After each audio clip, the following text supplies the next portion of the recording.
Bueno, muchas gracias, Adalberto. Es un placer estar aquí, un privilegio y una enorme responsabilidad hablar después de Jorge. Quiero seguir comentando, voy a continuar con el mismo tema, pero tal vez moviéndome, aportando también otros datos adicionales, tratando de abrir un poquito más el panorama, no solo a Estados Unidos, sino también regional. Y quiero sobre todo conectarlo a propósito de convivencia de los dos pulmones, o sea, el problema que de alguna manera también está detrás, más allá de lo que mencionaba el padre Lester, que concuerdo con él en que la dimensión de catástrofe que tiene este asunto es el que también quiero abordar un poco en la segunda parte de la presentación, de la vinculación del tema migratorio, la crisis migratoria, con los temas de desarrollo al final en Cuba. O sea, el tema migratorio es un problema de población que está repercutiendo en todos los ámbitos de la vida en Cuba, y por eso es que le he llamado a la ponencia el tsunami migratorio, tomando un poco la idea de los profesores Albizu Campo y Díaz Briquet, esta idea del tsunami, ¿no? Como algo o sea, como una ola gigante que arrasa y que ya después nada, ¿no? Va a quedar igual. ¿Y cuáles son los impactos entonces que esto está teniendo en la sostenibilidad de la vida en Cuba? Porque al final estamos hablando de un drama que es social, que es político, pero que es profundamente humano, ¿no? Esto está teniendo costes muy importantes y significativos a nivel de las personas. Entonces, lo que les quiero proponer son 5 temas. No suelo, o sea, emular a Jorge en la síntesis, me va a costar, pero bueno, 5 temas.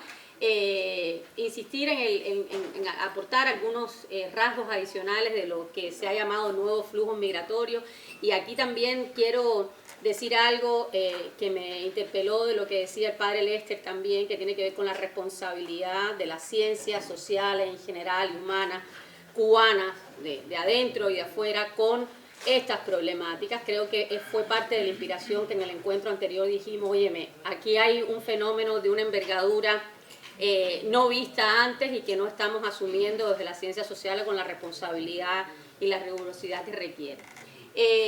Después, bueno, volver sobre el tema de las motivaciones, pero muy vinculado a las crisis internas, a las múltiples crisis internas de Cuba.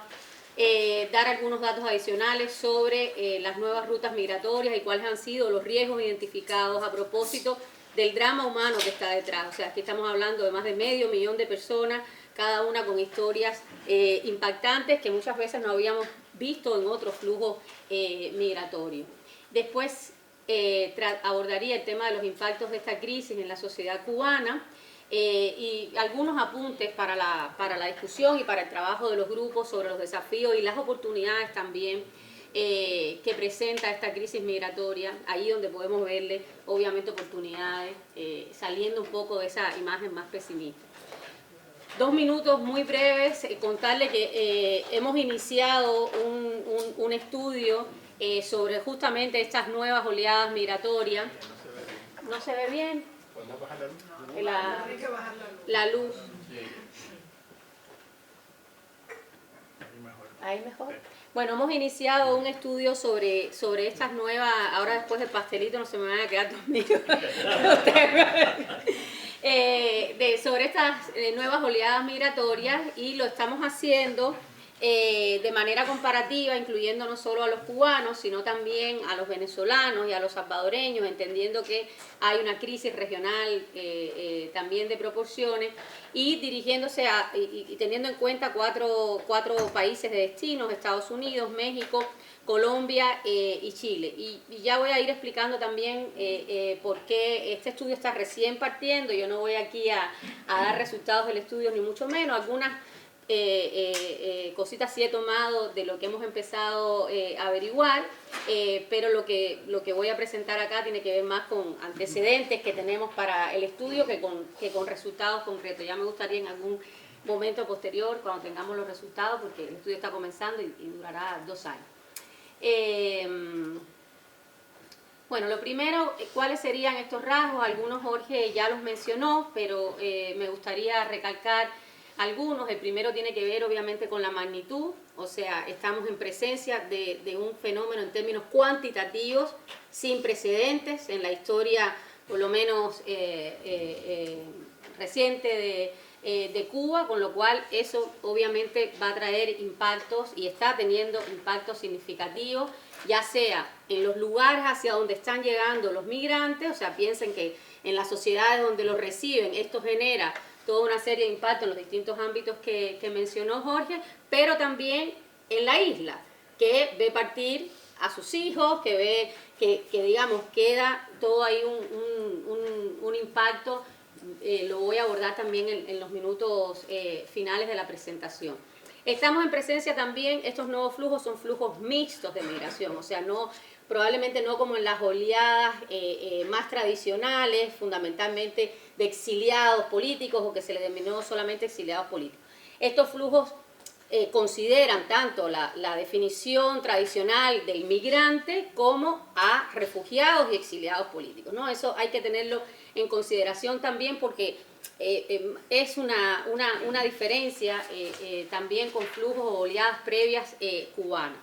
Luego el tema de las causas, que aquí algo se estuvo comentando, y creo que hay que insistir efectivamente, ya lo vamos a ver más adelante con algunos datos, con el tema de lo que también algunos autores han denominado como la policrisis o la crisis sistémica, la crisis estructural por la que está atravesando la sociedad cubana, que por lo tanto no es posible separar los factores políticos de los factores económicos, culturales, etcétera, y sociales. Y además hay que sumarle a esto también un componente que podríamos llamar cultural, de alguna forma, que se va agregando en la sociedad cubana y que tiene que ver con esta cultura ya de la migración, ¿no? Somos una nación, somos un pueblo que hemos ido acumulando, hemos ido incorporando también la migración como una alternativa, ¿sí? Muy frecuente de vida, de salida, de solución a los problemas y de solución a múltiples temas, que hay que considerarla también como un recurso,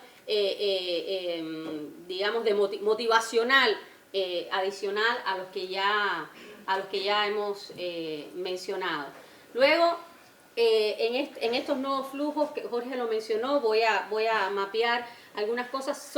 Estamos en presencia de rutas migratorias más extensas, en el recorrido, también de duración de más tiempo, y más peligrosas y costosas que lo que hemos visto en el pasado, aun cuando algunas generaciones también del exilio histórico tuvieron que pasar por otros países antes de llegar a Estados Unidos, etcétera. Pero aquí estamos hablando también de que esto tiene un costo no solo económico, sino también psicológico, que no estamos atendiendo suficientemente también. Hay muchas de estas personas que han atravesado y experimentado traumas importantes en la travesía, y que muchas veces eso pasa después completamente desapercibido en su integración social una vez que llegan a Estados Unidos, entre otras razones porque ellos también tratan de bajar el perfil a los riesgos, ¿no? y a los dramas y los traumas a los que se vieron enfrentados. Luego el tema de la composición, si la mira uno desde el punto de vista más demográfico, más amplio, ahí los trabajos del profesor Díaz Briquet y de Albizu Campos lo demuestran, está siendo cada vez más la migración cubana una migración altamente feminizada, y en este último tiempo una migración, a pesar de estas rutas más peligrosas, una migración familiar. O sea, grupos de familias, sobre todo con alta presencia de hijos menores haciendo estas travesías, cosa que no se había visto tradicionalmente cuando la migración era altamente irregular, como en el caso de los balseros, como de la crisis de los balseros, pero también de los flujos de balseros. Esto es un componente nuevo, y vamos a ver también presencia de personas mayores, etc. Esto va a tener obviamente algunas consecuencias también para el tema de la integración en las sociedades de acogida, pero también en el caso de Cuba, impactos demográficos y de población bastante fuertes. Y aquí hay otro componente que tiene que ver con sobre todo en el caso de Estados Unidos, pero también de otras sociedades de la región, donde llega este gran alud de personas, que tiene que ver con el tema más legal, político legal, de cómo se está gestionando el tema migratorio en la región, en particular en Estados Unidos. Aquí ya se ha mencionado que la migración, por lo menos en el caso de Estados Unidos, está siendo casi uno de los temas de principal orden, ¿no? Y de debate político, y en consecuencia el uso instrumental de la migración no es solo, hay que considerarlo o evaluarlo o analizarlo desde el punto de vista de Cuba, sino también de las sociedades a donde llegan estos migrantes. Y en el caso concreto de Estados Unidos, algunas de las preguntas que ustedes hacían, o sea, esta nueva oleada de migrantes, estos cerca de 300, 400 mil personas que han llegado concretamente a Estados Unidos, se han enfrentado a un escenario que otras oleadas migratorias no habían enfrentado, que tiene que ver con esta falta de claridad, sobre todo en las políticas de procesamiento a la entrada, en la frontera, que ha derivado en una variedad casi muy difícil de abordar de situaciones migratorias, que muchos de ellos los han puesto no solo en un limbo migratorio, sino también con muchas dificultades para integrarse laboralmente a Estados Unidos, porque tienen que pasar muchas veces muchos meses sin permiso de trabajo, con dificultades para insertar también a los niños en las escuelas, etcétera, etcétera. O sea, digo que aquí hay una realidad muy diferente que en buena medida, aparte de lo que ustedes también estaban preguntando, han estado absorbiendo sobre todo las familias, ¿sí? Esas que a veces, muchas veces decimos, bueno, que las oleadas se ponen en contradicción con las anteriores, pero lo cierto es que muchas de estos costos han sido asumidos por las familias en los Estados Unidos. Y el otro punto importante de características tiene que ver con el deterioro de la percepción sobre la migración en la región. Estoy hablando del panorama más amplio, esto incluye obviamente Estados Unidos, la migración en términos de opinión pública en general y de percepción ciudadana cada vez se ve como un elemento más negativo, abordado como una amenaza, como una invasión, obviamente en relación también con esas proporciones gigantes de personas que están llegando, la manera en que lo están abordando los medios y en que también se está mal gestionando desde la política, ¿no? Y eso hace que obviamente no se considere como en otros momentos. Y el último punto, que es otro rasgo también a considerar, tiene que ver con los procesos de integración social en destino, que son mucho más complejos que lo que experimentaron los cubanos en otras épocas, por estas mismas razones, sobre todo de irregularidades en el procesamiento. Tenemos no se sabe cuántos cubanos con I-220A que están en una situación de limbo migratorio. Hay un conjunto importante también con I-220B, con muchas dificultades para procesar sus asilos, con altos costes que tienen que asumir para tramitar estos casos y con una cultura, digamos, con un alto desconocimiento de la cultura jurídica de este país y también con poco entrenamiento para, eso es lo que estamos viendo también en las entrevistas, que no les mencioné que el estudio considera entrevistar y está entrevistando a un grupo importante y significativo de cubanos que están o que han llegado en los últimos 5 años. Eso, digamos, en términos de las características generales. Aquí abriendo un poquito más el mapa, creo que por la pregunta, no sé si se hacía Armando, este es el último informe muy reciente de WOLA que ubica, ¿no?, o amplía la foto, la crisis de manera más amplia, y que esto no considera aquí a Europa, que España está siendo obviamente un país receptor importante, entre otros, de los migrantes, pero si se fijan, estamos hablando de una crisis de proporciones inimaginables, y por lo tanto, y sin embargo, o sea, la pregunta que yo me hago a propósito también de algunas de las observaciones de ustedes es justamente al lado de esa dimensión, de esas proporciones gigantescas, cómo no hemos respondido, ¿no?, ni desde las ciencias sociales, ni desde los centros de pensamiento en la misma, con la misma importancia de esta crisis.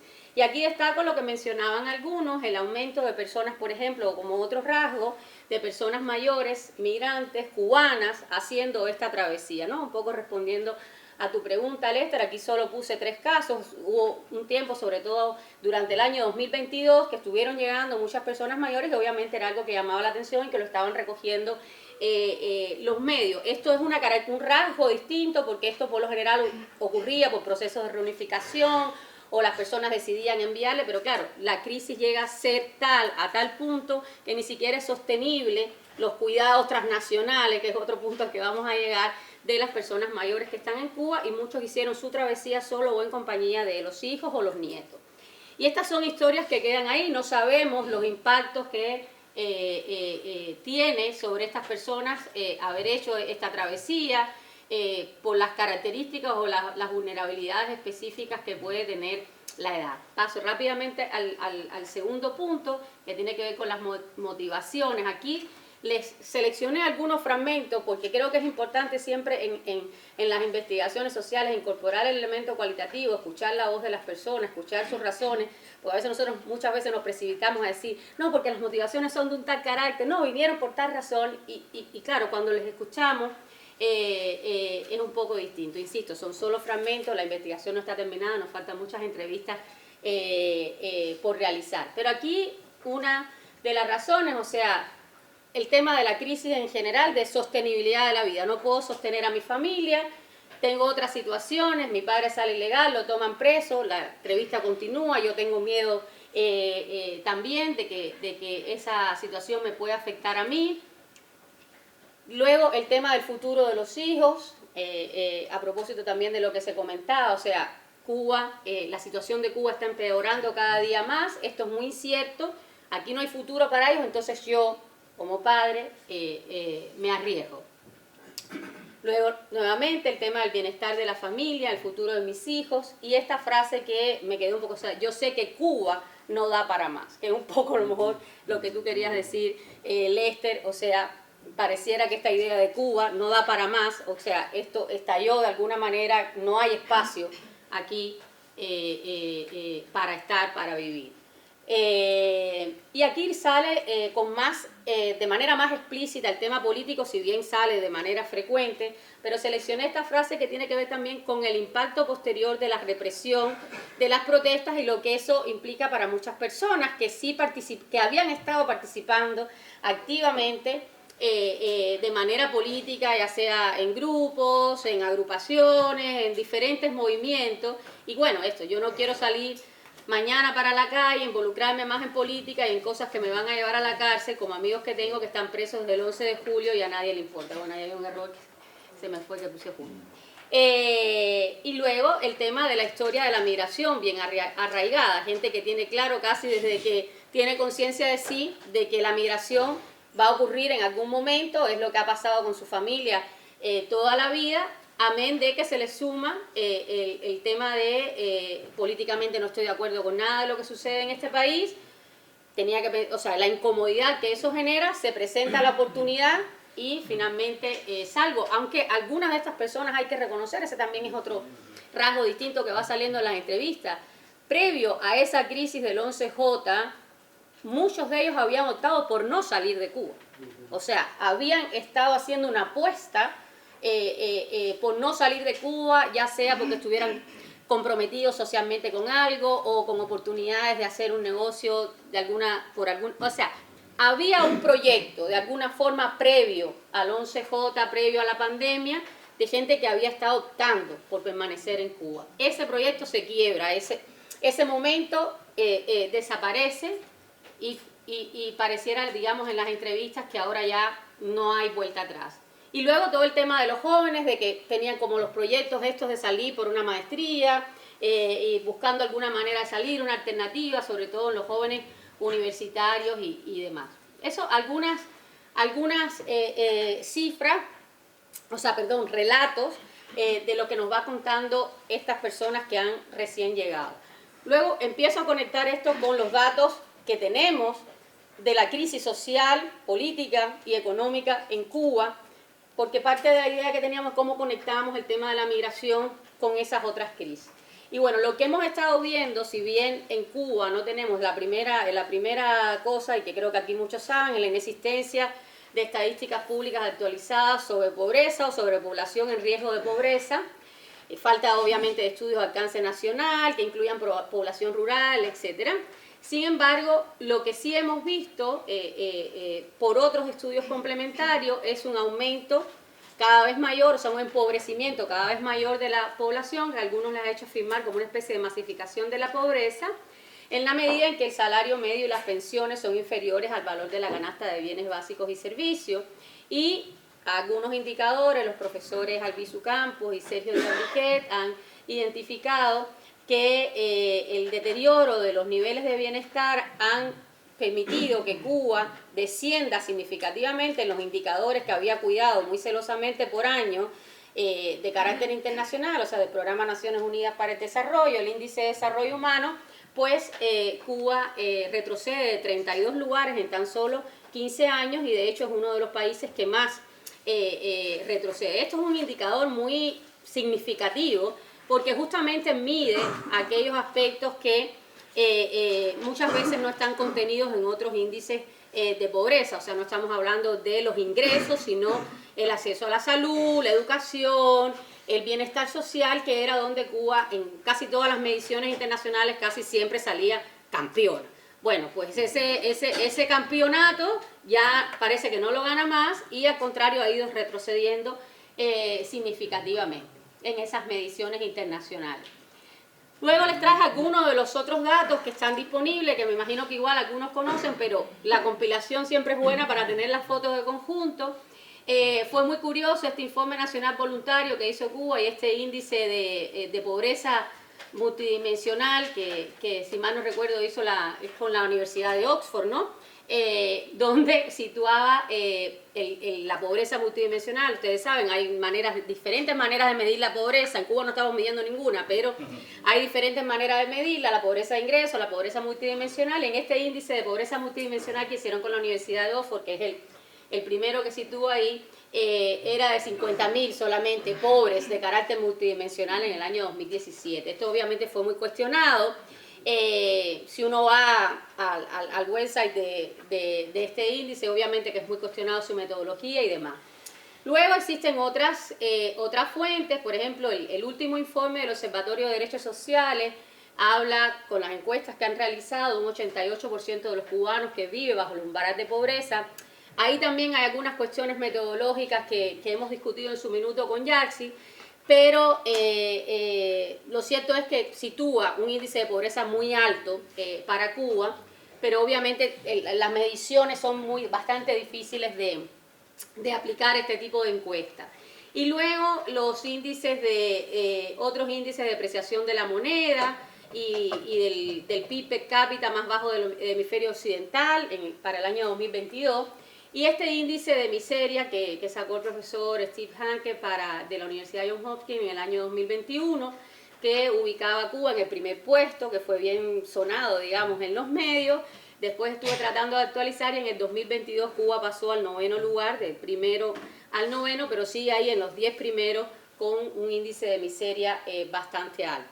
El gobierno cubano, por otra parte, ha reconocido bastante recientemente que hay más de 1.000 comunidades y alrededor de 20.000 familias en situación de vulnerabilidad, ¿no? Que es el concepto que están usando de manera a veces bastante, no sé cómo llamarla, cómo están usando el concepto, pero bueno, estos son los datos que tenemos. Y luego en relación con las desigualdades, aquí también tenemos un problema muy similar al de la pobreza. En Cuba no existen mediciones desde el año 99 sobre desigualdad social. Le puse varias fuentes.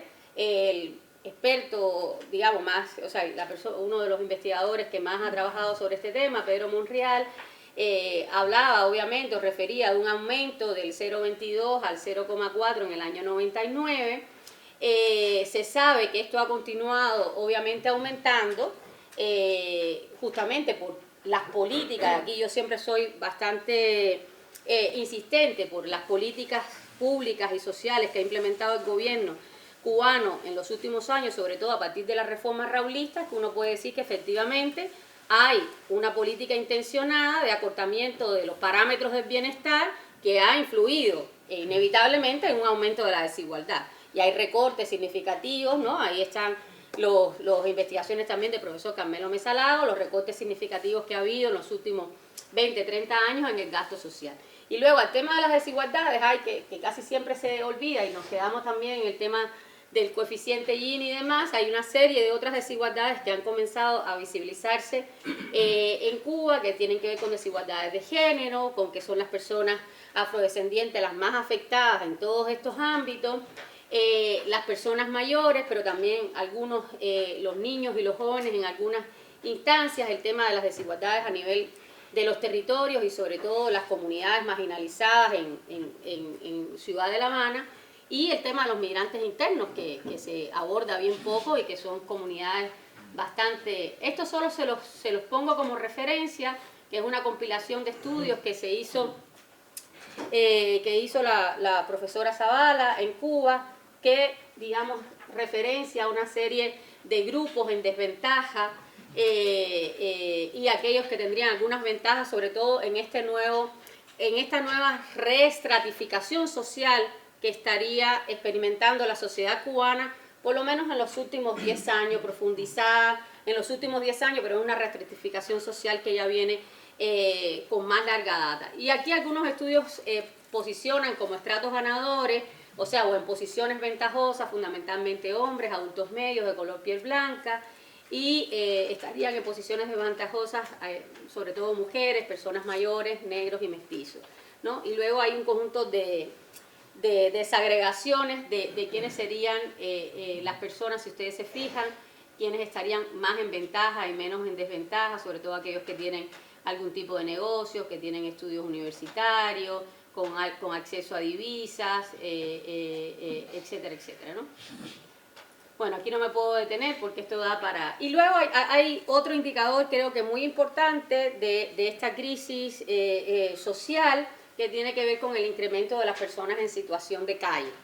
Muy curiosamente, que después de una década sin datos, o sea, más de una década sin datos, el último dato que teníamos de personas en situación de calle era del censo del 2012, que situaba alrededor de 1000 personas en situación de calle, y nosotros hemos estado denunciando y tratando de visibilizar este asunto y el aumento de este asunto. Sale un reportaje hará unos días en Cuba Debate, mencionando así como de pronto de la nada, porque esos datos no están disponibles en ningún otro sitio, se los voy a mostrar ahora, mencionando el desarraigo familiar, los problemas sociales, la emigración de las personas jóvenes y el envejecimiento como factores que condicionan este incremento de personas en situación de calle. O sea, son causas bastante, diríamos, raras como para situarlas como a la base del incremento de las personas en situación de calle.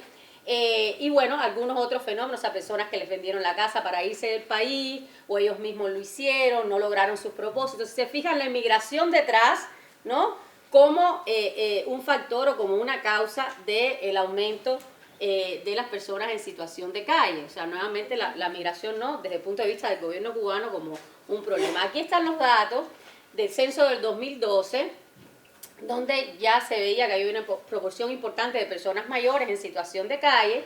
Nosotros identificamos un estudio interno, no público, del MinSal, que había dicho que para principios de 2020 esa población se había multiplicado por lo menos 4 o 5 veces solo en la capital. Y lo que recientemente sale a decir Cuba Debate es que tienen alrededor de 3000 personas en situación de calle, y la ubican incluso distribuidas por todo el país, ¿no? Hay un mapeo, o sea, cuantificado en todas las provincias cuántas personas de estas tendrían, cuando sabíamos hasta ayer que apenas había un centro de atención en Ciudad de La Habana para estas personas, y además hablan de una política, de la existencia de una política para atender a personas en situación de calle. Habría de hecho una ONG a la que han cedido un espacio para trabajar en estos temas. Digo que es muy curioso, y esta fuente es del Ministerio de Trabajo y Seguridad Social, pero si uno va a la web del Ministerio, ahí no hay ningún dato que uno pueda efectivamente trabajar. Nosotros estamos haciendo este mapeo sobre el tema de personas en situación de calle de manera más independiente. Les pongo este ejemplo de la provincia de Cienfuegos, que aquí ya nada más que te dice que hay como 6 zonas donde están estas personas, y ese monitoreo más individualizado nos diría, si volviéramos al gráfico anterior, que hay muchas más personas que obviamente las que están registradas oficialmente para la provincia de Cienfuegos por el Ministerio de Trabajo y Previsión Social.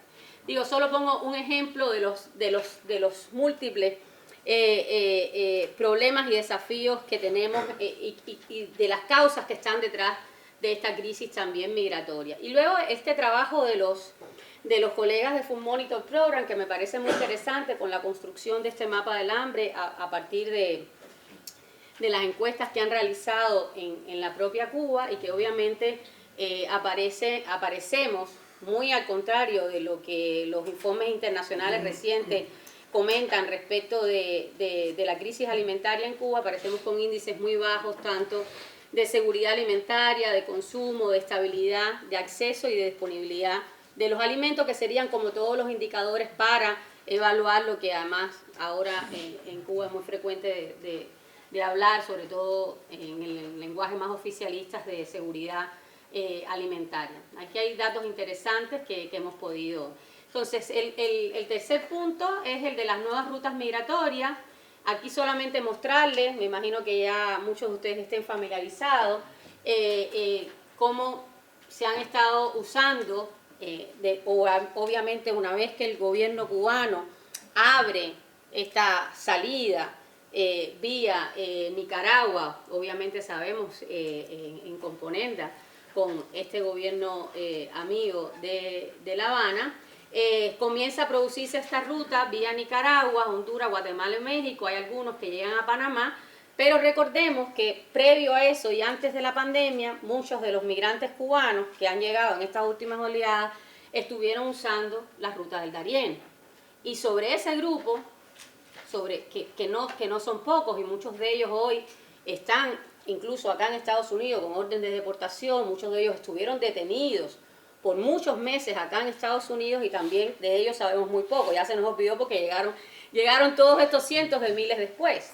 Pero hubo un contingente importante que estuvo llegando a través del Darién, previo a la pandemia, algunos después también, y que tuvieron situaciones bastante complejas porque, como insisto, fueron procesados con orden de deportación, muchos de ellos, y estuvieron detenidos. Y esto se lo quería mostrar porque dentro de las entrevistas que estamos haciendo, esto es un recorrido que el propio migrante traza de todas las rutas que hizo desde que salió de Cuba. A ver si me funciona. Funcionaba. Que no está conectado, yo creo. Oh. Sí, puede ser. No funciona. Bueno, sí, después me funciona para no perder tiempo ahora. Pero bueno, él sí, mismo marcaba todo el recorrido de cuántos kilómetros y en qué vías y cómo lo hizo, a ratos terrestres, a ratos en carros compartidos, etcétera, etcétera, ¿no?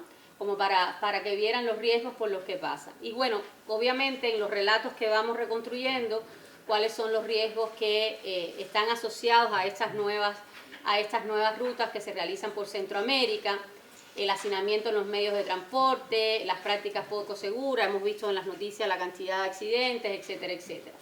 Y aquí quería mostrarles, que no sé si conocen, esta recopilación que ha estado haciendo el Toque, porque estos riesgos llevan obviamente también en muchos casos la muerte, la desaparición de personas, y es interesante el trabajo que ha hecho el Toque recogiendo, tratando de recopilar las muertes y desapariciones en la travesía de Cuba a Estados Unidos por múltiples vías, y esto se ha ido reconstruyendo a partir de las propias personas. Y el último punto, antes de las consideraciones finales, tiene que ver entonces los impactos de la crisis migratoria en la sociedad cubana. Y aquí sitúo varios, ¿no? O sea, en primer lugar, impactos claramente demográficos, de reducción de la población y aceleración del envejecimiento demográfico. Ahora les voy a proporcionar inmediatamente algunos datos. El otro, algo que ustedes mencionaron, tiene que ver con la disminución de la población económicamente activa, y eso es obviamente el único capital que tenemos para el desarrollo del país. Luego, impactos también a nivel de desequilibrios del sistema previsional, o sea, todo el impacto que esto puede tener en un sistema de pensiones que ya no es sostenible. Le agregamos mayor presión, la descapitalización, tanto material como humana, y esto afecta no solo el ámbito laboral, sino el ámbito también de las organizaciones de la sociedad civil, las familias, etc. El tema de las remesas y las desigualdades sociales, hay impactos también en esa línea, y luego todos los impactos sociales, emocionales y demás que tienen que ver con la crisis de cuidado, con la soledad de las personas mayores. O sea, hay toda una serie de relatos que también hemos estado recogiendo de cómo muchas de las personas mayores de pronto, de la noche a la mañana, nuevamente se quedan sin sus hijos, sin sus nietos, sin referentes, para envejecer solos en Cuba, además de aquellos que han decidido migrar, y sobre todo también en caso de los niños y niñas y adolescentes que quedan al cuidado de otros parientes mientras sus padres pueden resolver o gestionar la salida de los hijos, que no siempre pueden salir con ellos. Aquí el impacto en la población total, las estimaciones, voy rápidamente por estos datos. Estamos hablando de una reducción, de una posible reducción de la población cubana, estos son datos del profesor Albizu Campos, entre una cota de 10 millones a 9 millones prácticamente de lo que podría estar impactando esta crisis migratoria. Obviamente es un impacto claro y notorio en la capacidad de crecimiento poblacional que pueda tener el país y el margen debido a que esto ha continuado aumentando, va entre un 3,5%, que fue el que se situó como por el año 2022, y Juan Carlos Albizu Campos habla de hasta un posible 10%. Y luego el cambio también en la estructura por edades de la población y el deterioro de la razón de dependencia, o sea, el aumento de la presencia de personas mayores, que ya hemos discutido aquí en otras oportunidades. Cuba es una de las sociedades más envejecidas de América Latina, la más envejecida de la región, con una proporción de personas mayores del 21,6% en la actualidad, y vamos a ver a continuación que este impacto es probable que acelere el incremento de esa proporción de personas mayores en menor plazo del que ya estaba estimado. Si se fijan, este ejercicio que hizo es interesante, el ejercicio que hizo Wola, que es todas las personas que han salido, los casi medio millón de cubanos, representarían el vaciamiento, ¿no?, de 2 provincias en Cuba en la actualidad. Esto es, digamos, muy fuerte, o sea, Cuba se vacía no solo en términos, o sea, se vacía literalmente. La reducción de la población, aquí les pongo los datos, ¿no?, las estimaciones inferior y superior, que van desde un 3,5 a un 10%, y pues según las diferentes fuentes y estimaciones que el profesor Albizu Campos encontró, pero en todo caso se mueven en ese rango. Y esto está directamente relacionado con un rasgo que había mencionado el profesor Duani, que yo les reiteré, que tiene que ver con la feminización de la migración cubana. O sea, la decisión de migrar de una mujer obviamente impacta en las tasas de fecundidad en Cuba, que ya estaban previamente impactadas. Esto no es un fenómeno reciente de la migración, porque por eso les puse este dato: desde hace más de 40 años en Cuba hay menos de una hija por mujer. Y esto, lo que hemos visto es justamente, si se fijan acá, por ejemplo, en la entrevista 2, este tema de pensé mucho en el futuro de mis hijos, o sea, se van con los niños pequeños o postergan su decisión de tener hijos en Cuba para tenerla fuera, ¿no? Y como la situación estaba empeorando y el futuro es muy incierto, yo me arriesgo. Y aquí el dato que se ha encontrado es una salida de 133 mujeres por cada 100 hombres cubanos desde el año 2019. O sea, las mujeres están liderando en el fondo de alguna forma la oleada migratoria, y ellas representan el 57% de todo el flujo de personas cubanas hacia el exterior. Aquí el impacto sobre la población económicamente activa, que sé que muchas veces es otro tema de interés, ¿no?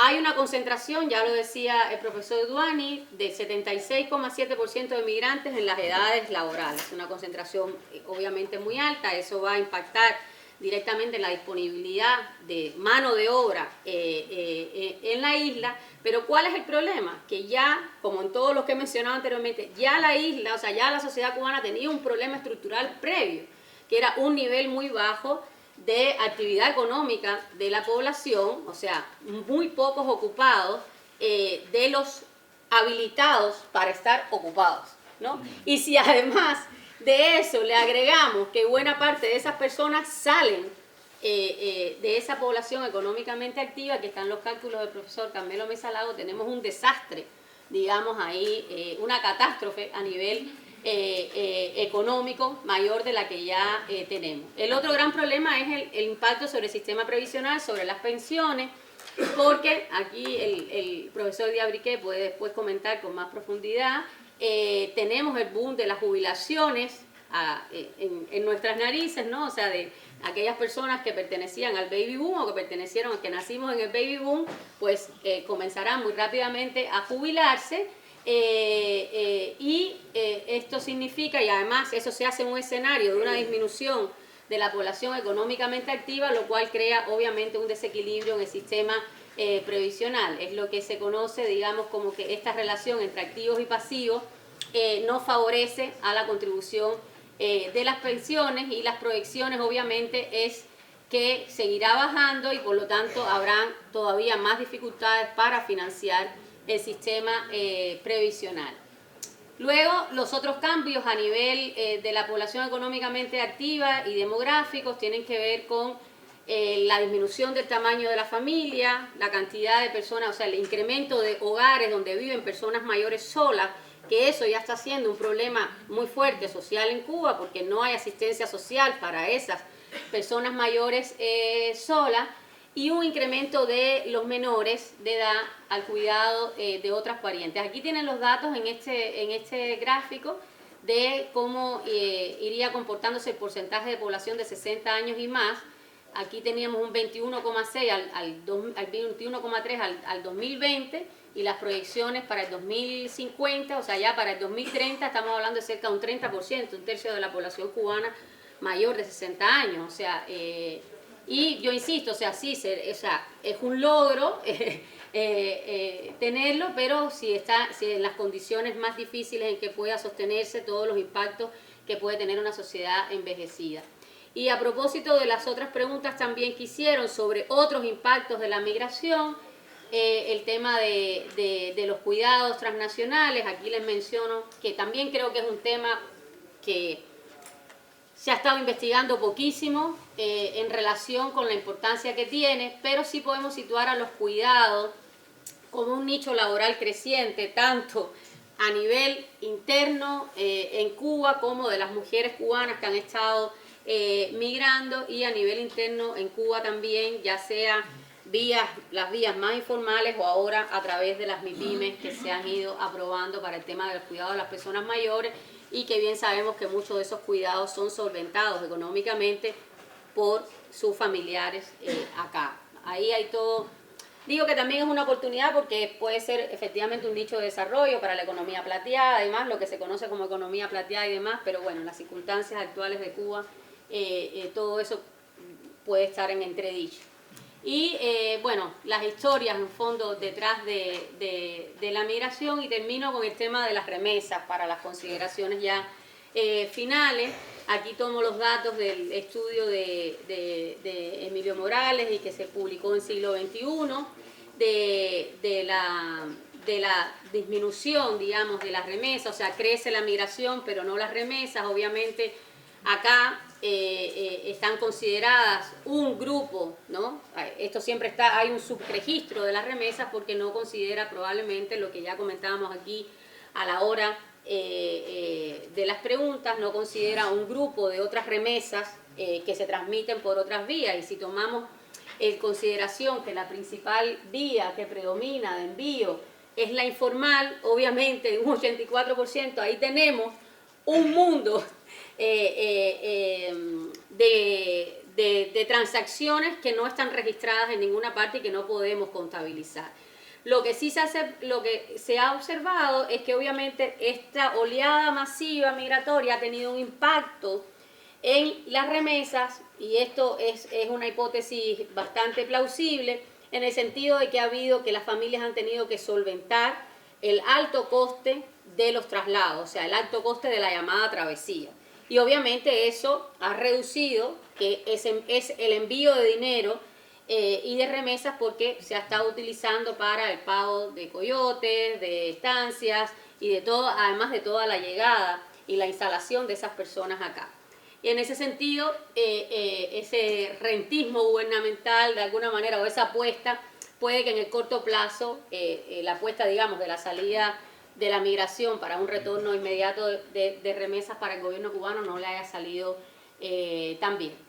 Y nada, finalizo con algunas ideas, nada más, preguntas. Yo no tengo obviamente propuestas para esto, pero ubico como algunos desafíos y oportunidades de este tema. Parto justamente creo que por la pregunta que hacía Armando, el uso instrumental de la migración por parte del gobierno cubano como válvula de escape, por un lado, política, pero como fuente de ingresos, por otra, uno podría decir, es una hipótesis, es para discutir, que es una estrategia en crisis, ¿no? No ha sido el salvavidas a lo mejor que se esperaba, porque pareciera que en la isla los niveles de descontento no han retrocedido, sino que han seguido aumentando, no se han recibido los recursos económicos inmediatos que se esperaban, y por lo tanto, bueno, ese uso de la migración como moneda de cambio, como estrategia política, pareciera que cada vez es una estrategia que podría ser más cuestionable. Eso por un lado. Después el tema de que, sin embargo, a pesar de esto, cualquier estrategia de desarrollo económico, eso es lo que habría que a lo mejor también discutir o incorporar en la tarde, dado en los grupos, debe incorporar este nuevo patrón de movilidad internacional adoptado por la población cubana y sus múltiples impactos, ya sea en origen o en destino. Aquí hemos visto todos los múltiples ámbitos donde esto tiene impacto, no me voy a detener aquí. Creo que en términos de oportunidades deberíamos pensar en cómo maximizar los impactos en términos de desarrollo social.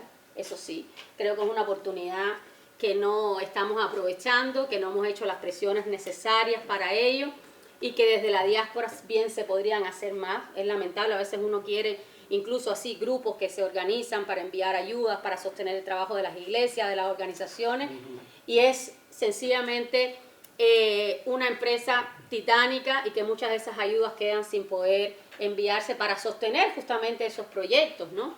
En ese sentido, todo el tema de las remesas sociales creo que deberíamos repensarlos a propósito de esta cosa más colaborativa. Y luego la dimensión política, que claramente no podemos olvidar, porque nada de esto sin la dimensión política, o sea, y aquí yo anotaba algunas ideas, no sé cuán disparatadas pueden haber sido ayer en la noche, pero repolitizar el tema de la normalización de las relaciones con la comunidad emigrada frente a la instrumentalización política. Creo que este es un tema que en el último tiempo ha pasado como de manera escurridiza, y creo que es el minuto, aprovechando la magnitud del éxodo, de repolitizar el asunto, pero digo repolitizarlo en el mejor sentido de la palabra, o sea, capitalizarlo justamente pensándolo en términos de estrategia de desarrollo, replantear la conversación como potenciales contribuyentes al despegue o al cambio, digamos, económico en la isla, la restitución, la paulatina restitución práctica de derechos básicos, que sigue siendo un tema pendiente y que lo seguimos dejando pasar, etcétera. Creo que aquí hay varias cuestiones que discutir, más allá de la dimensión económica. El profesor Mauricio habla como una especie de plan Marshall, ¿no? En el que podríamos contribuir en términos de la recuperación económica, incorporar a la migración como parte de ese programa de cambio y recuperación económica. Y bueno, vuelvo a repetir esto, la participación de los emigrados cubanos como actores, por eso le pongo yo comillas reales y no como parte de una negociación o una exposición simbólica para parecer que estamos participando. Eso implica desarrollar una serie, en fin, de mecanismos legales, o sea, eso implica la discusión política inevitablemente que no hemos dado. Ya, yo terminé.